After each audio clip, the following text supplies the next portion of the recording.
good men, hard times create good men. Yeah. Good men create easy times. Easy times create, what was it? I don't Like even George remember, Bush. but I know what you're talking about. Yeah. I know y'all know too.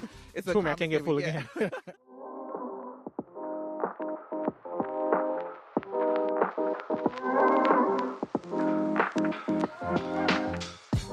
Welcome to the NOIRPOISED podcast, where wisdom is power is more than just a motto. It's our way of life. So how about we record this episode only to find out at the end of it that it just didn't work out. There was like an error message. So lessons. Yeah. Lessons. We need two cameras. We need more than that, Phil. We But need more than that, yeah. because here we are again, re-recording the same episode. Mhm. I don't even know. It's like a whole week later, I think, right? Yeah, like a whole week later. So the perspectives are going to be different from the first episode because we obviously had a conversation about this. Yeah. But we'll see where it goes. Yeah. Because we're all about trying to do it authentically. So we're not going to repeat what we said in the first one. It's just going to come from a different perspective. Yeah. So I saw a statement online that basically said, let me read it word for word. Giving your kids everything you didn't have might cost them what you did have, like work ethic, drive, and determination. And this is a conversation we've been having like since the beginning of time, I feel like. And that's teaching adversity, teaching children how to deal with difficulties without having them basically have the same exact experience as you, right? We've heard, at least I don't know about you, but I've heard people in my family say, like, when I was younger, this is what I had to do, this is what I had to do, so you're gonna have to do it too. Some people have that mentality, and I've always disagreed with it to some extent, because I feel like we shouldn't be going through the same exact situations as our parents, because then where's the progress, right? I shouldn't have to suffer as bad as you did. Nonetheless, I would love to have the same life skills if they're beneficial, but there's a way to teach that without putting people through the same exact scenario. Yeah. What are your thoughts? I do agree with that there is a way to teach them to some extent. Because what I wanted to ask you actually is, what's your purpose of teaching your kids or wanting to teach your kids adversity? To be able to the world is harsh. It's really to build character. Right. Build character, have them have the ability to push through despite the circumstances. That's kind of my answer too. I would want to teach my kids adversity because I want them to have drive. And I think unless just drive though? I think if you have drive, you have everything else. Like if you have some motivation to do more, I think you'll do anywhere I put you on this earth, you're not just going to survive, you're going to thrive. And I think that's maybe the main thing that parents want their kids to have. But unfortunately, it's like that saying goes, good men, hard times create good men. Yeah. Good men create easy times. Easy times create, was it? I don't like even George remember, Bush. but I know what you're talking about. I know y'all know too. It's True, man, I can't get full again. I know exactly what you're trying to say, but basically, when we have it easier, we try to give it easier for our children. Right. They basically won't appreciate it as much. Yeah, exactly. That's basically what the and something that I'm starting to maybe accept is that I can't expect my kids to have the same drive that I have because they didn't grow up in my situation. And we spoke about this where, you can create scenarios to have adversity, but I do think there's a big difference between growing up in a not so wealthy environment. I don't want to use the word poor because there's actual poor people out there. Yeah. But in a situation where finances are difficult, I don't think you can recreate that when the kid knows.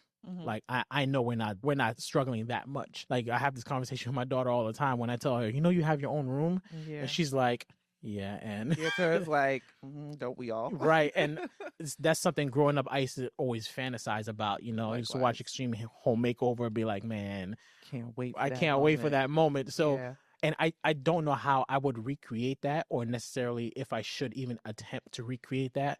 I don't think you should, because this is my opinion. My approach is I don't want to recreate it. I want to instill the skills and the characteristics within you that makes sense for your current situation. So I'm not going to put you through a scenario that I've gone through, because one, we're not the same people. You're right. That's one, two, different times. They have more resources. Yeah. That's just what it is.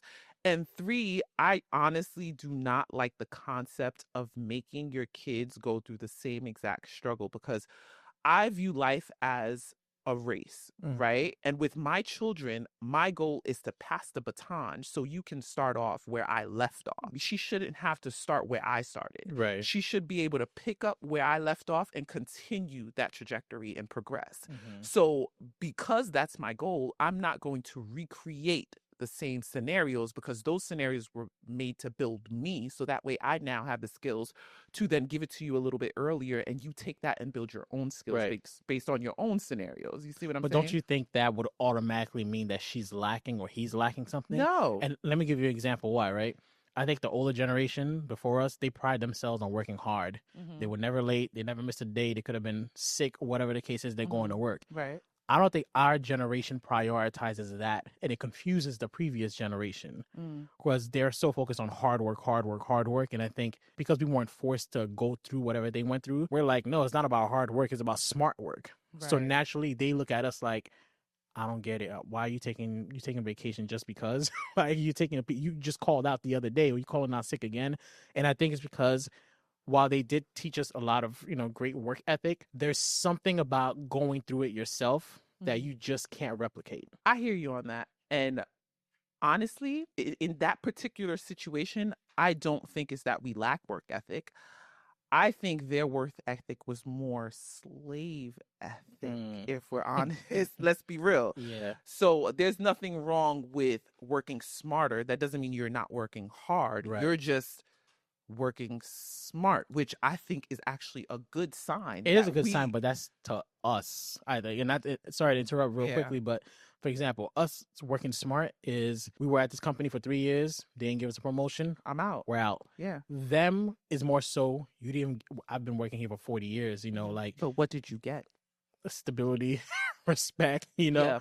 And that's my point. Yeah. You got stability according to what stability looked like for your timeline. Yeah. Not for us. For us, it's actually delaying. Yeah. You see what I'm saying? Like, I guess it really is perspective when you think about it, because their generation was used to, I stay here for 40 years, get my pension, I retire, and I enjoy my retirement for 5 to 10 years and I die. Right? We seen that situation. We're like, no, I'm finna retire at like 40 so I can have maybe about 20 to 30 years to enjoy my retirement. Or maybe I don't retire at 40 and I'm working, but I'm working smart enough where I can still live. Yeah. So to me, that's progression. You get what I'm saying? And I honestly think they know it's progression too. I think it's more so bitterness sometimes when they coming after y'all. No, I'm kidding. No, I mean, I love them. They raised us, but I think it's more so bitterness because they have slave ethic is what I call it, where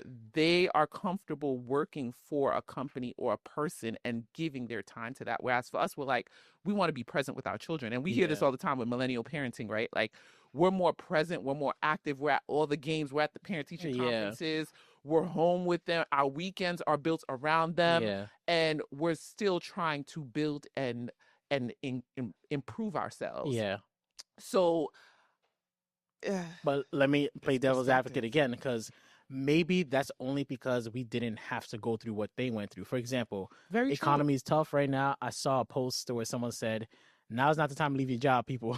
Like, if you got a job, just stay there. Hold on.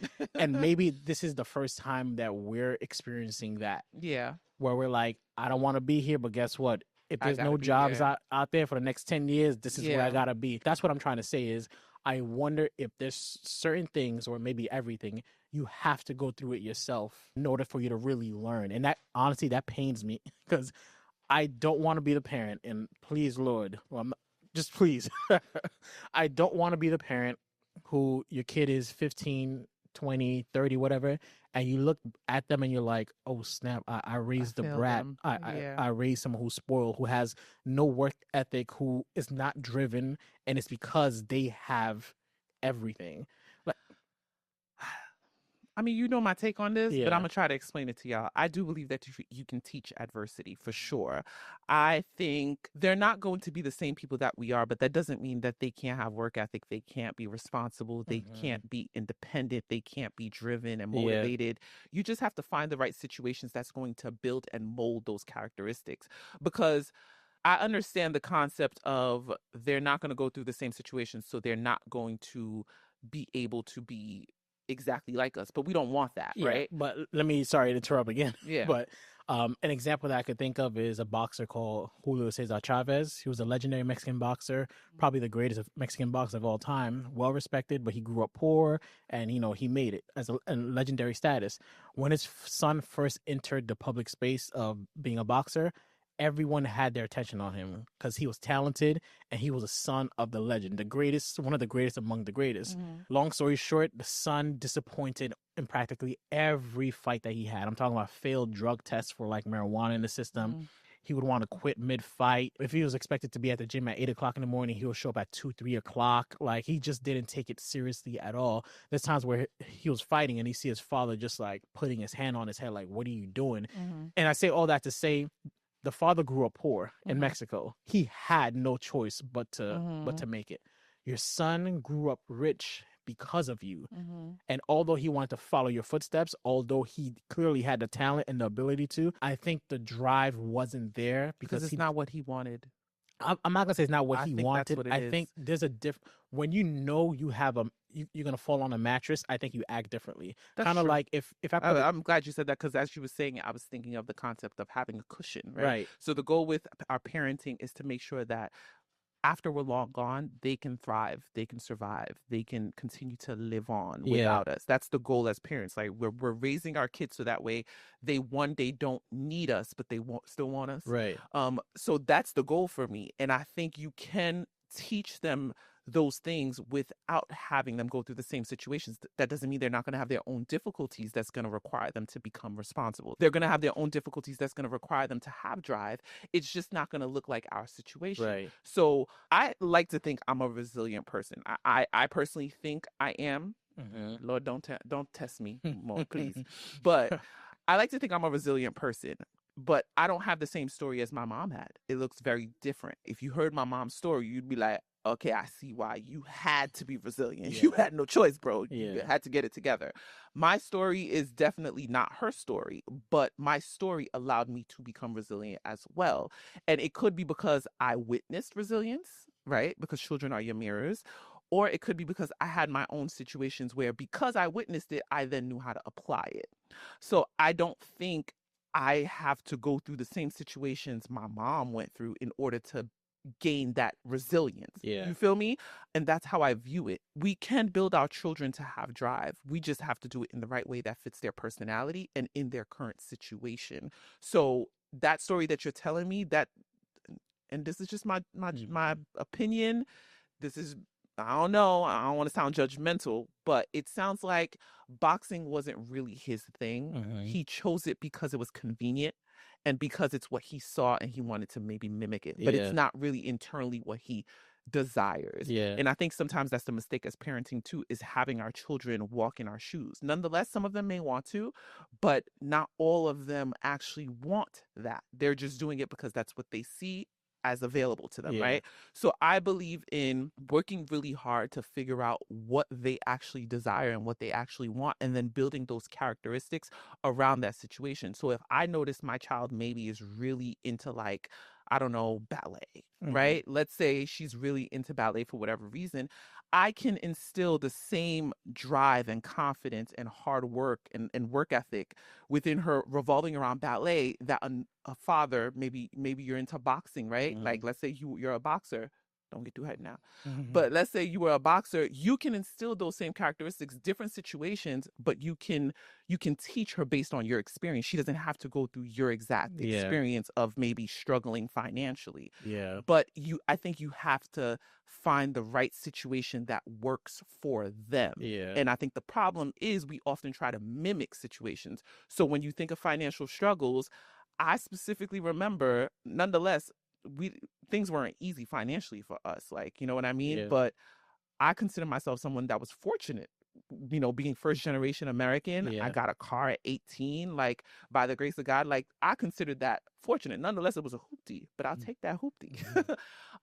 Compared to my mother's story, it's very much giving, you got a cushion. Yeah. But if you compare it to another American story, definitely did not. Yeah. You know what I mean? I wonder, I wonder if it's because, and tell me if you agree or disagree with the statement, in order for someone to be great, they have to be broken. And I think between a parent and a child relationship, unfortunately, either your child has to be broken in some way in order to dig deep and develop that drive, or they have to witness their parents broken. Mm. Because I think that may have been the case for the both of us and for many people out there where we may not have necessarily gone through anything crazy ourselves, but our mothers shared with us, Mm. at a young age, and we were Their able to, stories. like I'll never forget a time when I was just a kid. My mom confided in me, and she said, like we're having financial issues. I was Mhm. just a kid, but Mhm. that to me added to my drive. I kept on thinking to myself, when I get older, I'm gonna figure something out, kind of Yeah, thing. and that's funny because I think that's literally the same thing too. My Mhm. mom always shared financial situations with me from a very young age, so I was very alert and aware on, oh, don't finish that juice now. Right. Like little things like that. And I do think there is truth to that statement, but I don't think that's the only approach. I do think greatness does come from being, I like to say, bended, maybe not necessarily broken. I don't know why we gotta break people, Because you when you but break, you remold, and that's what I'm I kind of understand what you're thinking. trying to get Yeah. at. I hear you 100%. I'm just not in the business of breaking my children. It's just what it is. Yeah. But I do think that adversity could be taught. It's just never going to look the same exact way. Mhm. And I actually heard someone say this, which I agree 100%, and it kind of is confirmed based on what you said in my experience too, is the importance of sharing your story with your children. Nonetheless, I don't believe in sharing every detail because then they kind of make your problems their problems, and you don't want to do that. But I think there's a level of transparency with the parent-child dynamic that can instill those things in that child because they're watching you, right? Mhm. So a lot of children tend to view their parents as like, you could do no wrong. But when you start to look at your parents like, oh, you're going through a hard time too. I think I mentioned this to you before where she's only 3, our daughter, but if I'm struggling with something, I try not to hide it anymore. Yeah. So she doesn't look at me as like, oh, I have a problem because I'm struggling with what I'm doing versus, and mommy does it and she doesn't struggle. So I try to show her some of my struggles. Nonetheless, they're like little things, but it's just to get the point across. So Yeah. she then now knows like, mommy's human. I'm human. Yeah. I struggle too to open this toy. I struggle to pour this water or whatever the case is. And it allows her to see what it looks like to struggle but still get through it. Yeah. And that's my view on it when I say teaching adversity is my struggle is not going to be her struggle and her struggle is not going to be her children's struggle in the future, but the goal is to keep on passing that baton in the race is my Yeah. point. Like that doesn't mean that you can't still be driven. You're going to become driven based on your own scenarios and situations. Right. You're going to go through difficulties. It doesn't matter how life looks for you, there are going to be difficulties. Nonetheless, I'm also not in the business of handing my children things willy-nilly. Like I do think there's a level of what's the what I'm looking for? There's a level of humbleness that needs to occur so they know that like, yeah, you have things, but there are people Yeah. who don't, and making that clear to her and making her see that, I think that's important. Sometimes I think children just need to see the struggles of other people, and even if they're not facing that specific struggle themselves, it forces them to think. Right. It forces them to see what could potentially happen. Yeah. And I love that you gave the mattress scenario because for me, I do believe that having a cushion sometimes, it definitely does, it makes you comfortable. Mhm. If we boil down to it, like if you talk to someone who's lost a parent, it's very different from a person who hasn't. Not all the time, but Yeah. there's a difference because having a parent oftentimes will give you that security and that cushion, whether that's emotional, financial, or physical. It's there versus someone who doesn't have it. They're forced to fend for themselves. And I think sometimes creating situations that are controlled in a controlled environment for your children will kind of slightly pull that cushion Yeah. away without them hitting their head. You know Right. what I mean? Like if they're falling, you kind of let them fall a little bit to see what they're going to do. And as the parent, it gives you an idea of where you need to work on their Yeah. skills. The baby's up. Mhm. What you need to do, so on and so forth. So that's just my take on it. I think it's very possible. Yeah. I agree with everything you said. I'm starting to realize that maybe the solution, at least for me, is to open up. I mean, they're kids now, but Yeah. to not hide that adversity in different ways. Like for example, I've done this before where if I cut myself with a knife by accident, like I'm Mm-hmm. cutting something, I'll share that with our daughter. Mm-hmm. And my hope is for her to see like this is what could happen Right. if So you that go way it through doesn't it. have to Right. happen to Because I her. do think our kids is connected to us and spiritually, metaphysically. Yeah. And sometimes they can kind of absorb what we went through without having to go through that lesson if we share it in the right context and way. Right. So I think that's the I baby don't know if crying. y'all hear the baby crying, but But yeah, we gotta wrap it up now. but I do think that I wouldn't want my kids to be broken either, and I Yeah. think I would rather You let share them my bend. story, right? Yeah. Share my story, and hopefully they learn through that. I love that. And I think there's a way of we're not telling y'all what to do because like I always say, they have y'all DNA, Right. not ours. Our kids have our DNA, so we do things the way that we know is appropriate for us. But at the end of the day, the goal is always to make sure that they're better than us. And in Yeah. order to make them better than us, I don't believe that they have to go through the same situations, but we have to pass the baton and teach them early what we already have. Yeah. You know, it doesn't have to be through the same situations, but creating those controlled environments that will push them to being great. Right. Yeah. And we're out. We're out. So guys, y'all know our struggle. We had no sitter today. So Sam had to step away and get the baby because he woke up. And I just wanted to quickly go through some stuff I saw online because I love to leave you guys with actual information that you can apply versus just our opinions. So just really quickly, teaching children adversity and what's recommended. So model resilience, right? We talked about that, about children being your mirror. So they basically do what they see. So if you want to have a child who can deal with difficulties in the right way, we have to be able to do it ourselves. Allow for failure, teach problem solving, frame setbacks as learning, encourage effort, set achievable goals, practice mindfulness, build empathy and connection, foster a growth mindset, promote physical challenges, teach emotional responsibility, and there's so much more listed. So I just wanted to leave you guys with some of those practical techniques because I think while, yes, the kids got our DNA, so we're going to do things the way we see fit, we want to raise a generation of great people, right? And the realities of life is that difficulties will happen. They will face adversity with us or without us. Our goal as parents is to guide them in the right direction, but not control them into the right direction. So with that being said, hope this episode was helpful to you, and we will see you guys on the next one. I know we said we were out before, but we're going to do it again. Okay. And we're out.